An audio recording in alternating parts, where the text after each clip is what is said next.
नमस्कार, मैं महिमा किराड़ू आदर्श विद्या मंदिर शंकर विद्यापीठ माउंट आबू से।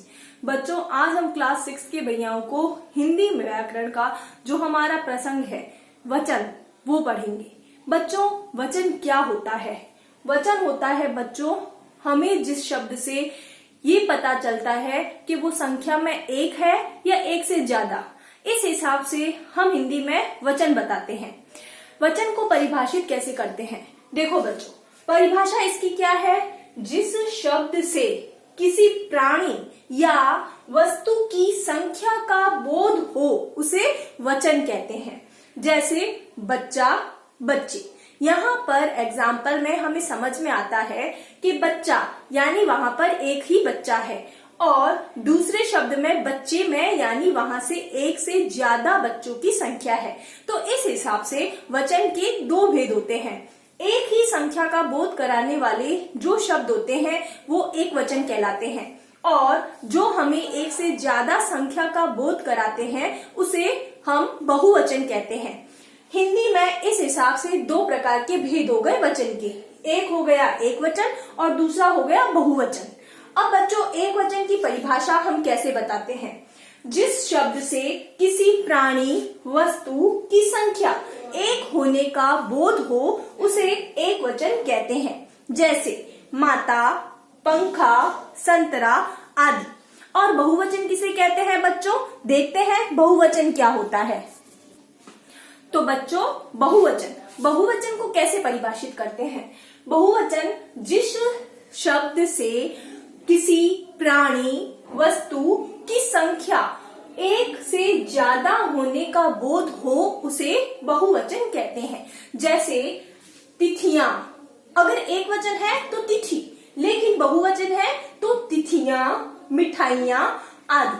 अब बच्चों, इसके अंदर एक और होता है जो हमेशा अपने एक ही वचन के अंतर्गत आता है। कुछ शब्द ऐसे होते हैं जो हमेशा एक वचन के लिए ही प्रयोग किए जाते हैं, और कुछ शब्द ऐसे होते हैं जो बच्चों हमेशा बहुवचन के लिए ही प्रयोग किए जाते हैं। तो ऐसे कौन से शब्द हैं और उन्हें क्या कहा जाता है? इनको बच्चों वचन के अंतर्गत हम नित्य वचन कहते हैं। नित्य वचन क्या होता है कि कुछ शब्द जो सदा एक वचन में प्रयोग होते हैं। जैसे आकाश हमेशा एक वचन में ही प्रयोग होता है, उसका बहुवचन नहीं होता, जबकि आकाश असीम है। दूसरा है वर्षा कितनी भी हो, वर्षा होती है तो वो भी एक वचन के अंतर्गत ही आता है।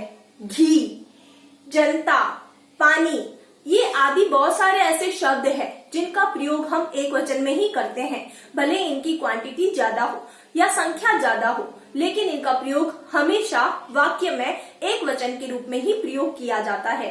तो बच्चों, कुछ शब्द ऐसे होते हैं जो हमेशा बहुवचन में ही प्रयोग किए जाते हैं। जैसे कुछ शब्द जो सदा बहुवचन में ही प्रयोग किए जाते हैं। जैसे हस्ताक्षर, आंसू, लोग, समाचार आदि बहुत सारे ऐसे शब्द होते हैं जिनका प्रयोग हमेशा आप बहुवचन के रूप में ही करेंगे, अर्थात इसके साथ में बहुवचन क्रिया का ही प्रयोग किया जाएगा, और जो एक वचन के हैं उनमें एक वचन क्रिया का ही प्रयोग किया जाएगा। इनको जो हमेशा एक वचन या बहुवचन के अंतर्गत ही प्रयोग किए जाते हैं, इन्हें बच्चों कहते हैं हम नित्य वचन।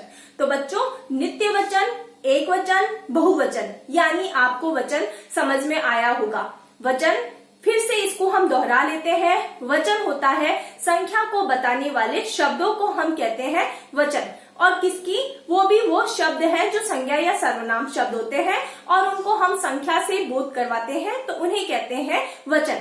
अब वचन दो प्रकार के होते हैं, एक वचन और बहुवचन। एक वचन वे शब्द होते हैं जो हमेशा एक ही संख्या का बोध कराए तो वो एक वचन कहलाते हैं, और बहुवचन बच्चों जो हमेशा बहुत ज्यादा संख्या का या फिर एक से ज्यादा संख्या का बोध कराते हैं उन्हें बहुवचन कहते हैं।